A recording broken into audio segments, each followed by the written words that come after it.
আসসালামু আলাইকুম, কেমন আছেন আপনারা সবাই? নতুন কিছু ডিজাইন নিয়ে আবার হাজির হয়েছি। তো এইখানে মূলত ডিজাইন আপনারা আপনাদের চাহিদা অনুযায়ী যে বিষয়বস্তুগুলো ব্যবহার করতে বলবেন অবশ্যই সেগুলো ব্যবহারের মাধ্যমে নান্দনিকভাবে আপনার ঘরের ইন্টেরিয়র ডিজাইনটা করা হয়ে থাকবে। তো দেখা যাচ্ছে কি কি থাকবে ডিজাইনের মধ্যে, আপনি আপনার বোর্ড অনুযায়ী আপনার ক্যাবিনেট, আপনার গ্লাস ডোর, আপনার লাইটিং সিস্টেম কীরকম হবে, আপনার দেখতে কীরকম হবে। অবশ্যই আমরা জানি যে একটা পরিবেশ মানুষের চিন্তাধারার অনেক ধরনের পরিবর্তন করে থাকে। তো এর মধ্যে কিন্তু যখন আপনি একটা বাড়িতে থাকবেন বা আপনার বাসস্থানে থাকবেন, সেখানে যদি আপনার পরিবেশটা অনেক সুন্দর হয় সেক্ষেত্রে কিন্তু আপনার ভালো লাগা আরও বেশি কাজ করবে। তো এর জন্য অবশ্যই আপনার কিন্তু রুমটা সাজানো গোছানো, ডেকোরেশন বা ডিজাইনটা খুবই গুরুত্বপূর্ণ একটা বিষয়।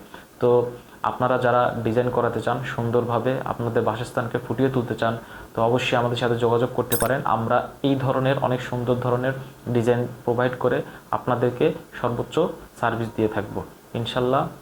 ভালো থাকবেন সবাই, দেখা হবে নেক্সট ভিডিওতে। আল্লাহ হাফেজ।